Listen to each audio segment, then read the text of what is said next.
This is the final episode of this build series from my brand spanking new 2019 Yamaha YZ450FX. Doesn't she look beautiful and street legal too, baby? Yeah, if you haven't seen my previous build videos on this bike, I'll include the video links in the description and comment section of this video. But in this video, I will be installing this awesome 2200 lumen LED headlight, the Trail Tech Vapor Speedometer and Enduro computer, and this anti-gravity lithium battery with restart technology. So let's get started. Let's go for a ride.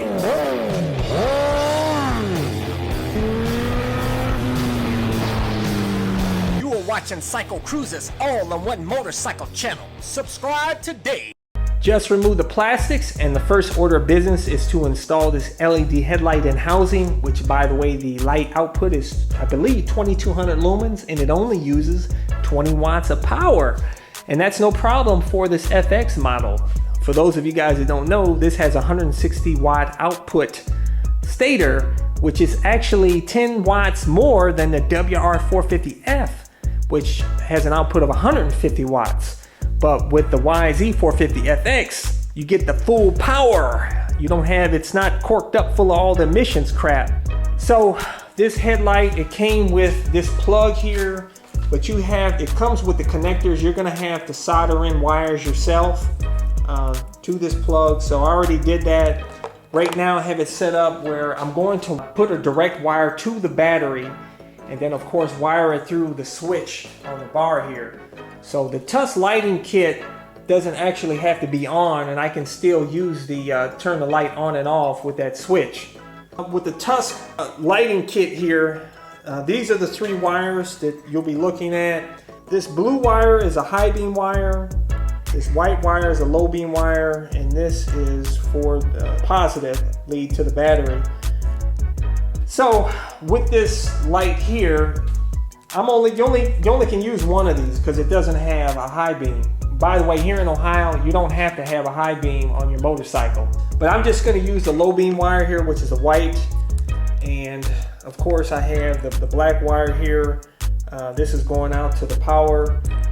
And then, of course, this is the negative here. This is going out to the ground wire to the battery.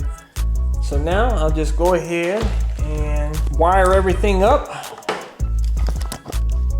And what I'm going to do here is I'm going to run it along the same line as the Tusk wiring harness. So all you got to do here is you lift this up, bam, set it aside here. See, that helps that it doesn't have that much fuel in it. But as you can see here, there is a wire harness, and that's the Tusk wire harness right next to it that I connected it to. So that's what I'll be running my wire along. Okay, first off, I gotta go ahead and install the new battery, which this lithium ion battery has 7 amp hours versus only 2.5 amp hours for the lithium ion stock battery. But what's really awesome about this battery is that if the battery ever dies, all you gotta do is press that button at the top, and it leaves just enough power to start the bike, so you're never stranded.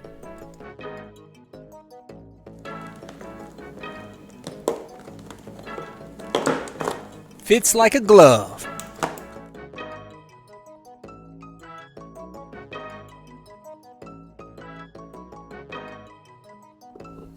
I do have this positive wire fused, and I don't have the fuse in there right now, just to let you guys know, because I know you're probably thinking, don't connect the positive connection yet.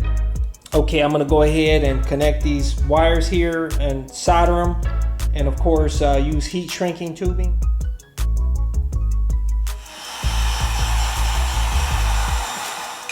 Okay, all the connections are soldered and heat shrink.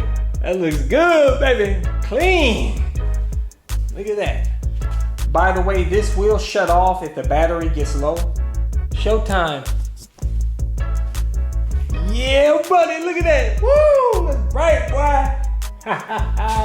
Now I just have to adjust the beam, which there's a screw right here. You turn. I went ahead and made an adjustment to it.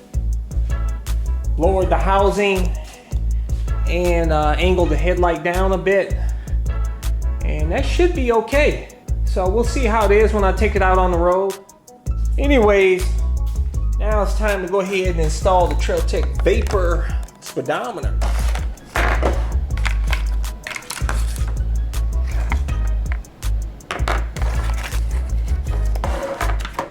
We got a problem here. This bracket here, as you can see from the back, it only goes this way, which means I'd have to mount it from the right side, but I don't want to mount it on the right side because it would cover up the low fuel gauge and engine check light.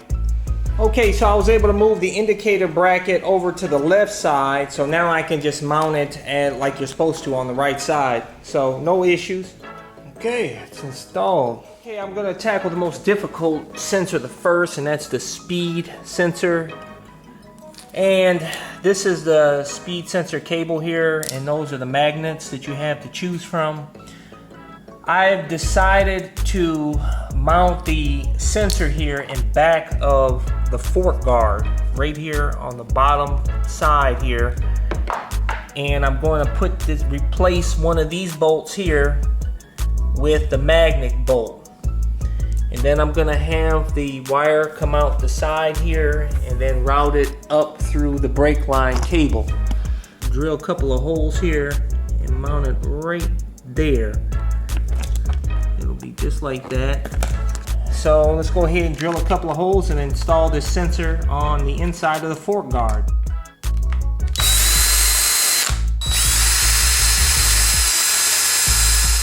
Okay, I had to actually go into my bolt and nut set and pull out a bit smaller bolt here, because these stock ones that come with the speedometer are a little bit too long. These are just a tad shorter. I don't want it to interfere, you know, with the fork at all. Okay, the sensor is installed on the fork guard. Now let's go ahead and reinstall the fork guard and run the line up the brake line. Okay, now all we got to do is just take out one of these bolts and replace it with this magnet bolt.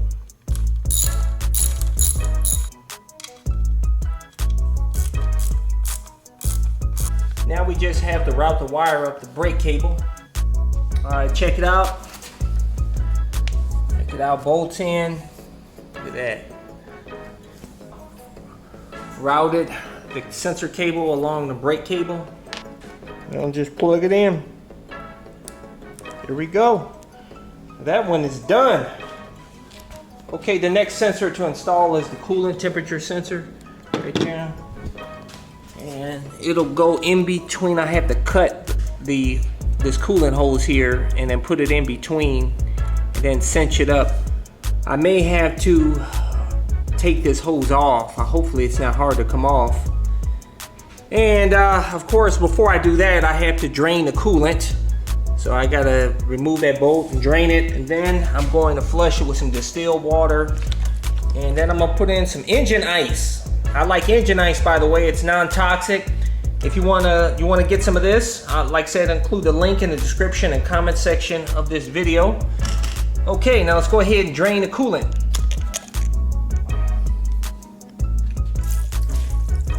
Yeah, see, I told you. Distilled.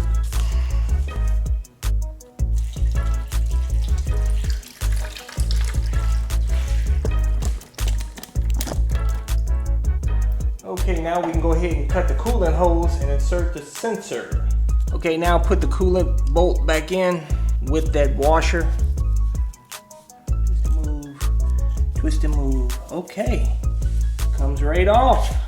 And I'm gonna make it the cut towards this side so I can route the wire easily. Just to let you know, the sensor cable here is pretty short, man. So you're gonna have to be very careful on where you install this sensor, because there's not much cord here to work with, which is stupid in my opinion.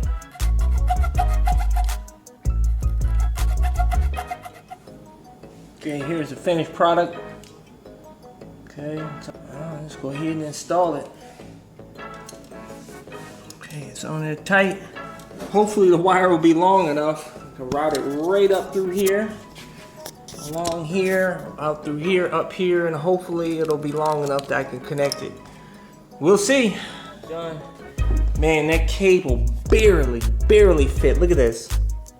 Barely. Absolutely, look at that. It's got a little bit of free play, but that's it, man. So you got to be really careful, like I said, on the installation place. Don't forget to put coolant back in, because if you don't, when you start your bike, it set the bike up for a real effed up day.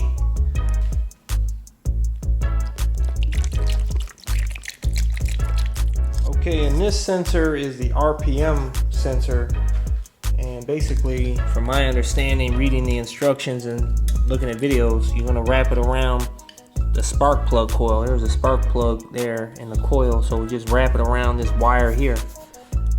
That's it, and then route the wire up to the speedo.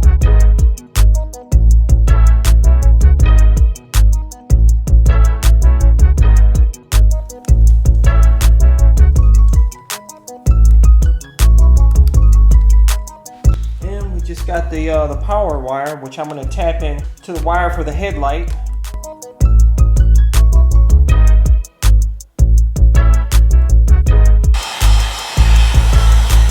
Wiring here, even secure the flasher relay here, so everything's on there nice and tight. I attach it to the bracket, the wire bracket here on the side, so it's on there nice and strong. Everything's good, nice and secure.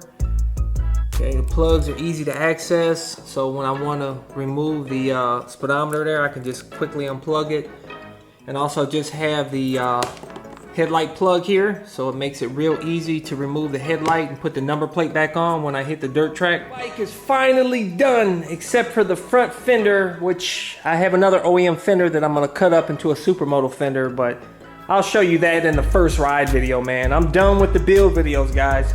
I'll tell you, man, I didn't realize how labor intensive this was gonna be.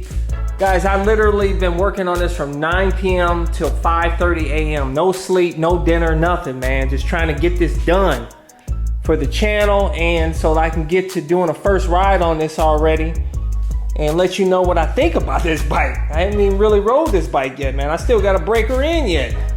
But man, she's looking good, baby. Look at that. Got the speedometer there with the RPM gauge. It's got a battery meter on there, temperature outside, temperature of the bike, keeps track of maintenance. It has a bunch of stuff on there, man. I've got to set that up. I'll do that another time, man. I don't have time for that now. I want to go to bed. Woo, she's looking fire, baby. Woo, look at that. Oh man, boy. 100% street legal, baby, ready to roll. Got the plate there. Yeah, buddy, look at that. Got the mirrors, handguard mirrors, Zeta handguards with the integrated turn signals. Got the 2200 lumen light. Yeah, buddy. By the way, if you haven't seen any of the previous build videos of me putting this stuff on, I'll include the links in the description and comment section of this video. And when I get a chance, I'm gonna update my website with this build and all of the stuff I put on the bike. So you have links to everything, but normally I put them in the description and comment section of each video, but it'll be on my website soon with everything, links to everything on this bike, so it'll be easier for you to access. And also I'll put the build videos on there as well. But I'll tell you, I'm not doing any more builds for a long time, man. I don't have time for this stuff, but I tell you, I love the end result. My favorite is riding, not wrenching and putting this stuff on, man. I know some of you guys enjoy that. I don't, but I wanted this. I didn't want a Husqvarna and throw some Supermoto wheels on it, or a KTM 500 EXCF and throw Supermoto wheels. No, it's too easy, man. You know what I'm saying? And plus, I wanted Yamaha reliability. I love how you can tune the engine with the smartphone via Wi-Fi on this bike, which is amazing. And I tell you, this bike is really easy to work on. The fairings are easy to remove. The skid plate, 3 bolts, easy to remove. Easy to access everything on this bike, man. It's gonna be so easy just to work on this bike. It's not gonna be an issue. It's actually easier to access stuff on this bike than my WR250R, man. But I love it, and I hope you enjoyed this build series, guys. finally, I know you guys have been patiently waiting for me to actually do the first ride on this video, so stay tuned for that. That's coming up soon. So appreciate all you guys. Like I said, links to everything in the description and comment section of this video, and soon on my website at CycleCruza.com. And for those of you guys that always ask me about my motorcycle gear, you know, my camo pants, my boots, my gloves, everything, I always include links in the description and comment section of my videos, or go to my website, CycleCruza.com, click on the menu tab, My Gear, and those are a bunch of links to all of my stuff, cameras, gear, everything. And if you want to see more of my videos, click on the menu tab, My Videos, and those are a bunch of playlists with my over 1,200 plus videos categorized into those playlists to make it easier for you to navigate through. Hopefully you can find something that will inform you or entertain you. Hey guys, hit thumbs up if you like this video series. Comment, share, I appreciate it. I appreciate all you guys. Thanks for hanging in there with me. And man, it's time to do some urban foolery and just have a blast on this bike. I can't wait. And also I'm gonna take it to the dirt track yet, but I didn't want to do that yet because I don't want to get dirt all up in the crevices and everything. I wanted be able to install on a clean bike. So there you go. Don't forget to subscribe to my All-in-One Motorcycle channel, and also go check out my other channel. It showcases a van that I customized for cheap that allows me to live in my van with my motorcycle anywhere, and has a ton of cool mods. And that channel has everything from build videos, trip videos, anything and everything Bug Out Moto. As a courtesy, I included 2 video playlists, one for new riders, and those are all of the videos I've done over the years that I feel are helpful for new riders, and also my popular videos playlist. Hey, hit the subscribe button. I appreciate it. Take care.